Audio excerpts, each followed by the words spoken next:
I had a little break I took, and I was curious how that John video was going over.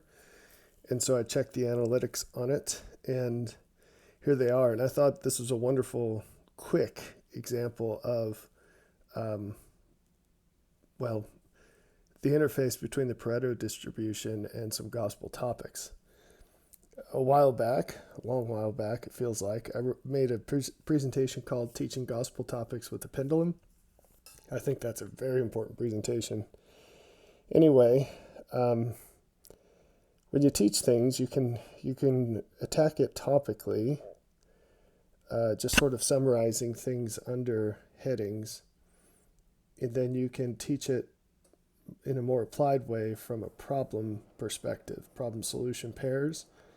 The issue with that is the positive about doing it that way is that it's the relevance of it is immediately perceptible to the audience as long as they're in that problem.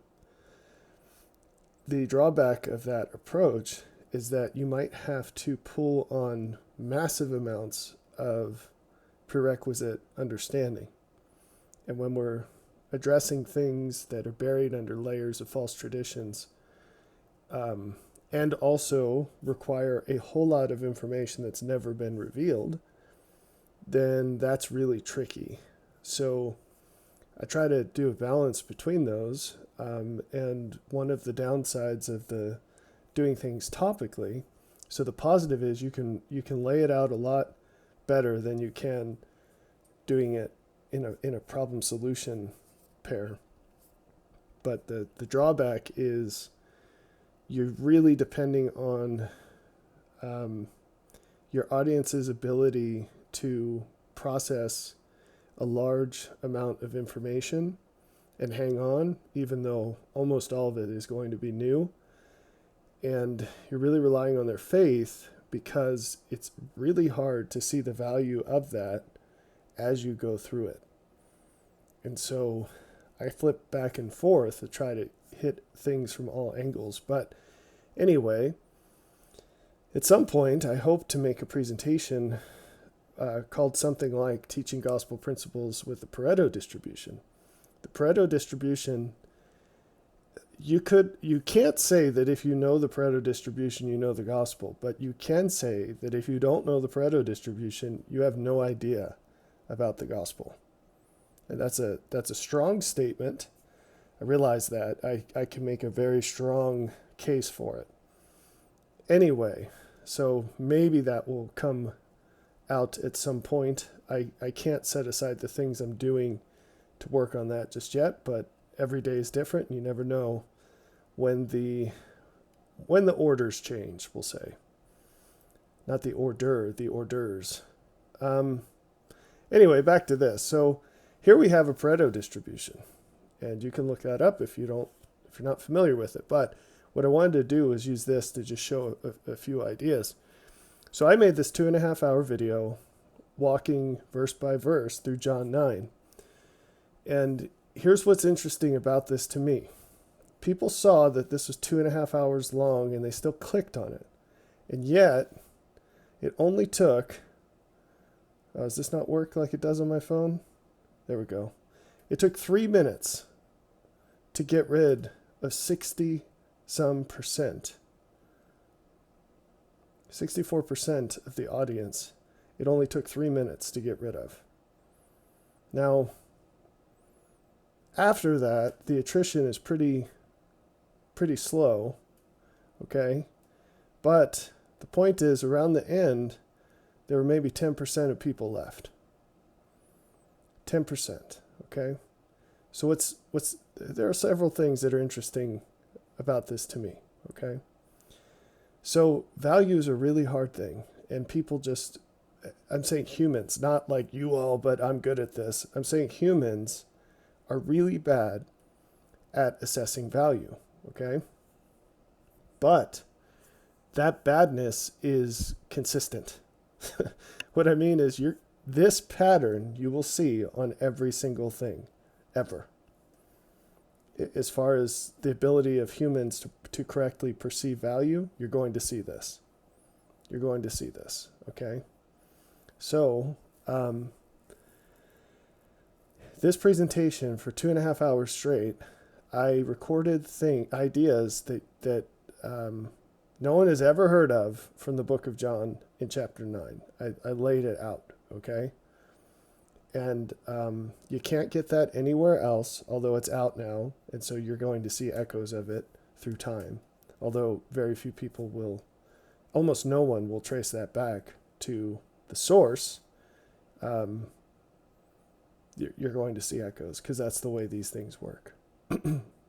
Anyways, what's interesting to me, though, is that you get this big drop off, right? That's not a surprise to me. But then there's this constant but very slow attrition. So, maybe someone got here and then they had to make a sandwich or something, or the baby was crying. But isn't it interesting that the folks who made it through the first hurdle of value measurement, they still dropped off over a long time.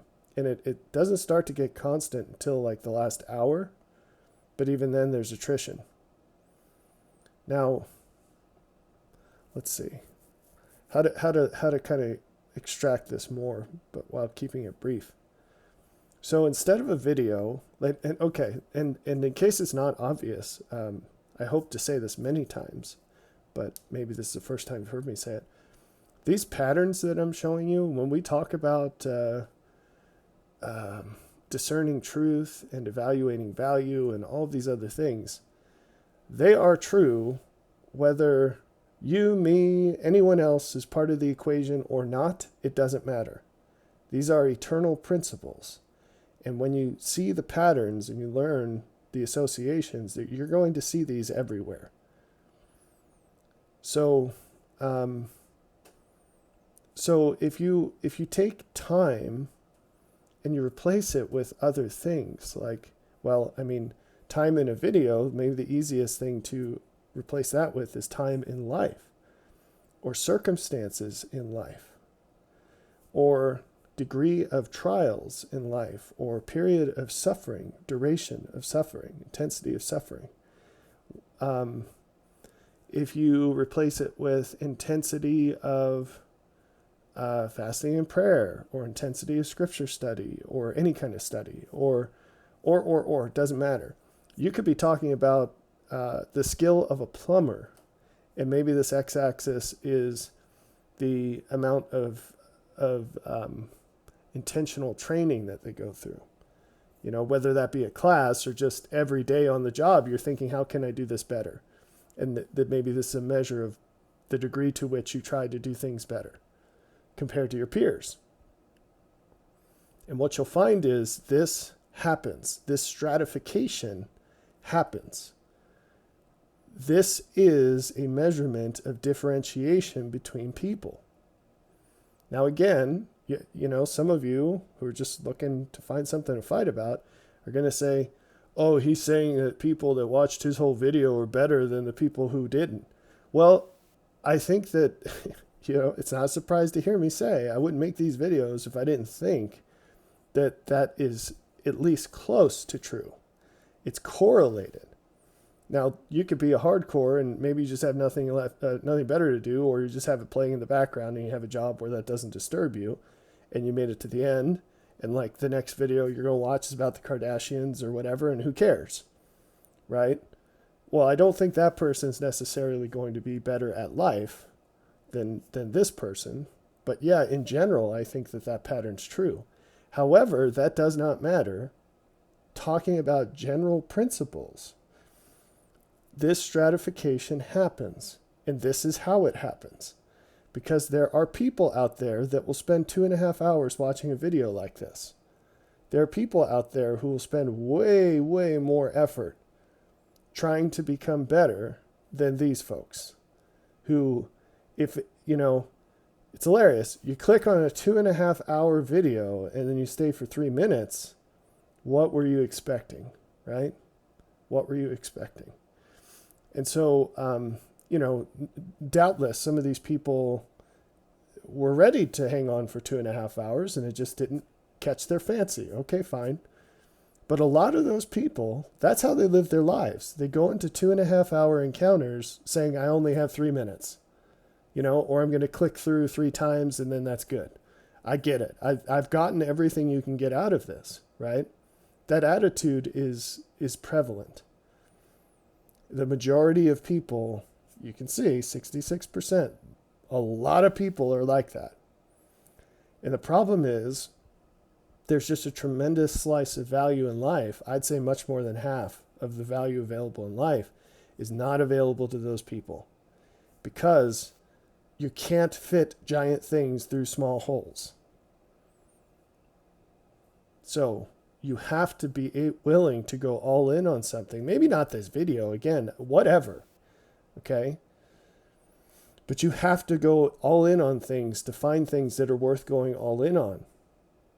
I'm going to talk more about this later too, but you've got to be an intense person to get to squeeze the joy out of life.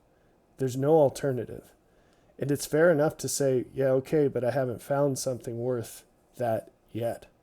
And we'll address that. But if it's off limits to you, if you're like, well, all I've got, I will never learn something that I can't learn from a 3-minute podcast, or I'll never look into something that I can't listen to while I'm driving to work because that's the only window I give to learning. Well, you're in big trouble. You're in big trouble. Or I'll never foster relationships with people, whatever kind of relationship. I'm not talking about romantic stuff. Relationships with people unless I meet them while I'm doing all the other things I'm going to do anyway. Work, whatever. Well, all those things limit the window. And you have to be willing. So even if you think that this presentation is total garbage and worthless, I hope that you're in a place where you believe that somewhere out there's a 2.5 hour video worth watching, and that God can teach you tremendous things. Because if you don't believe that, you're going to miss them. And he can, by the way. And there are things out there worth sacrificing 2.5 hours to learn, to be exposed to. Okay? So those are just some thoughts, but here's the Pareto. There it is. And again, there are going to be deviations in the details of this. There's somebody out there that walked away from their computer and forgot to turn it off. And there's someone who really wanted to watch this, but they're volunteer firemen and the sirens went off and they had to go, or whatever. But looking at this, generally speaking, what the Pareto distribution is it's a measurement of desire for godliness in life. And you can break that down into very secular fulfillment, but that's what it is. And there are a few people on this planet who really desire God, and most people don't desire him at all. And everybody else is somewhere in between, and that's the Pareto distribution.